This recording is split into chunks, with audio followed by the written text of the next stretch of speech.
The man could hardly believe his eyes. This was supposed to be a lake, known for having no fish. But shortly after the bait hit the water, a powerful pull suddenly came from the fishing line. He steadied himself and pulled the fishing rod with all his strength. A massive bass suddenly leaped out of the water.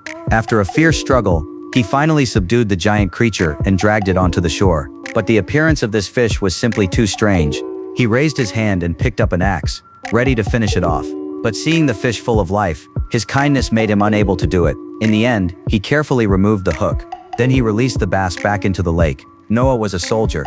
Years ago, he answered his country's call and headed to the battlefield in Europe. But when he returned home after receiving the Purple Heart and leaving the military, he found that his hometown had completely changed.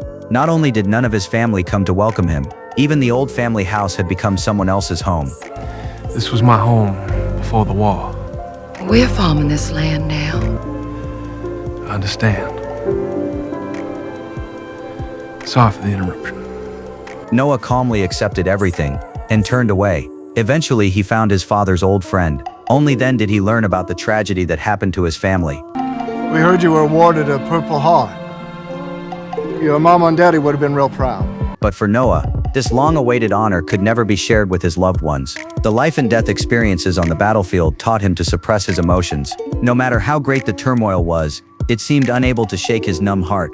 Later, Noah went to prison to visit his only remaining relative. His younger brother Travis was imprisoned for theft. You don't understand how hard it was with Mama sick. I had to get out. His brother's words pierced Noah's heart like a thorn. As an older brother, he failed to care for his parents when they were seriously ill, and failed to guide his younger brother onto the right path. Even at their mother's funeral, his brother attended while wearing handcuffs. An overwhelming sense of guilt consumed him, so he went to the prison warden, hoping to get some mercy for his brother. But all he received was a formal refusal. Although the warden respected him as a war hero, he also made it clear that the law could not be broken. If I were you, I'd focus on what I was going to do now this war is over. The warden's words woke Noah up. He truly was trapped in a difficult situation. No family, no friends, and no home. This returning hero had become a homeless wanderer. The wind of his hometown was still warm, but it could no longer guide him home. Among thousands of lights, not a single one was waiting for him. Noah picked up his bag and began another journey of wandering. But this time, he didn't know where the destination was. Noah chose to walk aimlessly along the river. He was an excellent fisherman. This skill allowed him to survive even without any money. One day, while preparing to fish by the river, an old man named Hoke suddenly appeared beside him.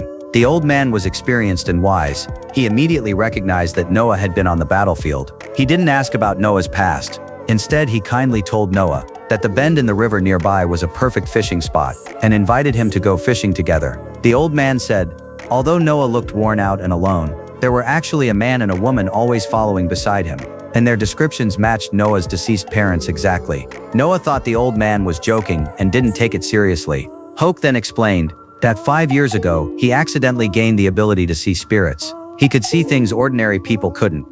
I don't believe in ghosts. Neither do I.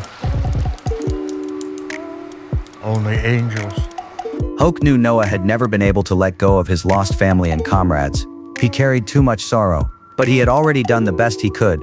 He didn't need to blame himself so much. To help Noah escape his grief and confusion, he recommended a place to him. Pointing at the distant ridge, he said, beyond that mountain was a beautiful valley called the Valley of Light. The people there were simple and kind. More importantly, there was a lake in the valley. The locals called it the Fishless Lake, but Hoke insisted that the lake contained the largest mysterious bass he had ever seen. It was a paradise for fishermen. After saying that, Hoke prepared to leave, but Noah couldn't help asking, You said you see my folks? My mom? My pa? You still see him? The old man nodded and walked away. But before leaving, he said one last thing. If you do, you tell him Hoke Moore has been thinking about him a long time.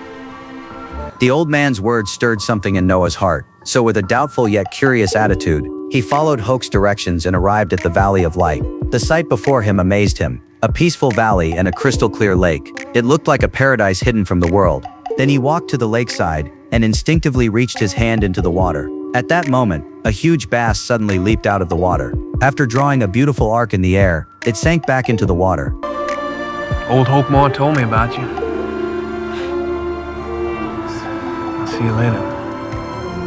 Then he saw an apparently abandoned fishing cabin by the lake. Out of respect, he did not enter without permission. Instead, he followed the railway into town to find some work and buy some necessities. The townspeople were indeed as friendly as Hoke had described. The sheriff and villager Howard warmly chatted with him. Learning that Noah was a veteran who survived by fishing, they showed great respect. The sheriff told him that the town would hold a fishing competition in 2 weeks. Noah would have a chance to compete against fishing champion Whitey. If he won, he could receive $20, and Howard directly offered him a job. If Noah could catch enough catfish before sunset and deliver them to his house, he would buy them for 10 cents each. Because his grandson Matthew loved catfish. Although someone warned him that catfish were difficult to catch this season, Noah still happily agreed. Then the sheriff took Noah into the nearby grocery store and introduced him to the owner, Taylor. Noah used his remaining money to buy some necessities. While checking out, he saw Howard's grandson Matthew standing nearby. The playful child performed a little magic trick. He pulled out a coin to make the child smile. This warm and gentle moment was seen by Ellie, who happened to enter the store. The shop owner introduced them to each other. After a brief introduction, they had their first encounter. Ellie was gentle and kind-hearted.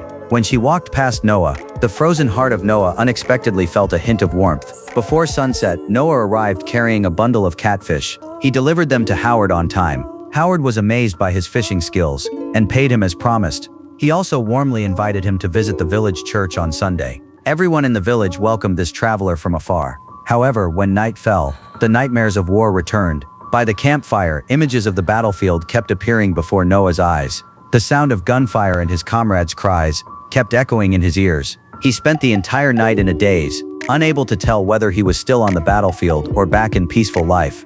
The shadow of years of war continued to trap his heart.